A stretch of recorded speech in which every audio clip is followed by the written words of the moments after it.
আসসালামু আলাইকুম ভিউয়ার্স, আশা করি সকলেই ভালো আছেন। আজকে আপনাদের সাথে ম্যাথ রিলেশনের একটি নতুন ভিডিও নিয়ে আগমন করলাম। ভিডিওটি হচ্ছে 11 ম্যাজিক অর্থাৎ 11 দ্বারা 2 অঙ্কের যে কোনো সংখ্যা কিভাবে আমরা মাল্টিপ্লাই ইন সেকেন্ডস করতে পারি সেই শর্টস টেকনিক নিয়ে।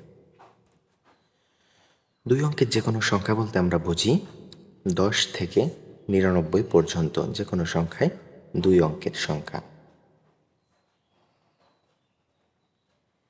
এই 2 অঙ্কের 10 থেকে 99 পর্যন্ত যে কোনো সংখ্যার সাথে 11 কিভাবে আমরা গুণ করতে পারি এবং ক্যালকুলেটরের পূর্বে এবং দ্রুত কিভাবে আমরা সেই ফলাফল বের করতে পারি সেটা নিয়ে আজ আপনাদের সাথে কথা বলবো।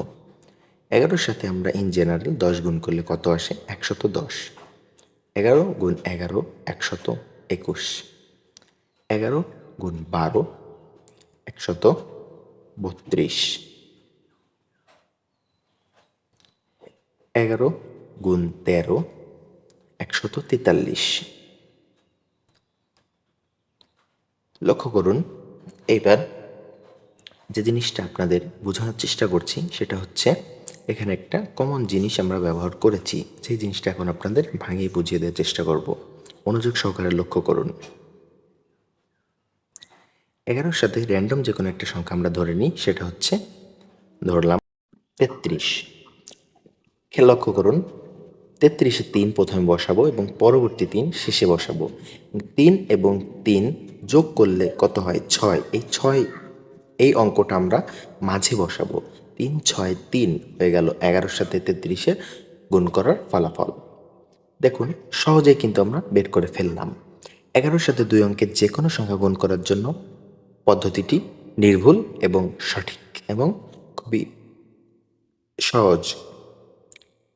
11-র সাথে 45 গুণ করার ক্ষেত্রে আমরা লক্ষ্য করি 4 এবং পিছনে বসবে 5 এবং এদের মাঝে যে অঙ্কটি বসবে সেটি হচ্ছে 4 এবং 5-এর যোগফল 9 অর্থাৎ 495। উদাহরণের জন্য আরও একটা আমরা এখানে আপনাদের করে দেখাচ্ছি। 11 গুণ 90, প্রথমে 9 শেষে 0 এবং 9 এবং 0 যোগফল 9, এটা বসবে মাঝে।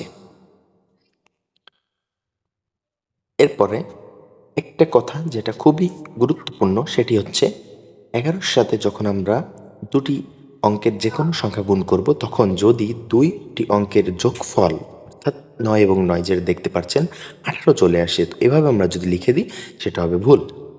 কেননা এখানে মাঝে একটি অঙ্কের জায়গায় ফাঁকা থাকবে অর্থাৎ একটি অঙ্ক বসবে। যেহেতু 18 2 অঙ্কের সংখ্যা চলে আসছে সেহেতু সেটা আমরা কিভাবে যোগ করব সেটা আপনাদের এখন দেখিয়ে দিচ্ছি। মাঝে সবসময় একটি অঙ্ক বসবে, এই জিনিসটি মাথায় রাখবেন, তা করলে কখনোই আমাদের ভুল হওয়ার সম্ভাবনা থাকবে না। লক্ষ্য রাখবেন। তাহলে মাঝে যদি একটি অঙ্ক বসাতে হয় তাহলে আমাদের কিভাবে লিখতে হবে আরেকটি উদাহরণ দিয়ে আমরা বুঝি। 11-র সাথে যদি আমরা 88 গুণ করি অর্থাৎ 88, তাহলে 8 প্রথমে এবং 8 লাস্টে, 8 প্রথমে 8 লাস্টে, মাঝখানে একটি অঙ্ক বসবে, সেটি কত হবে? 8 আর 8 16 আমরা এভাবে লিখব এবং মাঝখানে 6 বসবে এবং 1 আর 8 যোগ হয়ে 9 হয়ে যাবে, সেই 9টি এখানে বসবে। তো এই হচ্ছে সঠিক পদ্ধতি।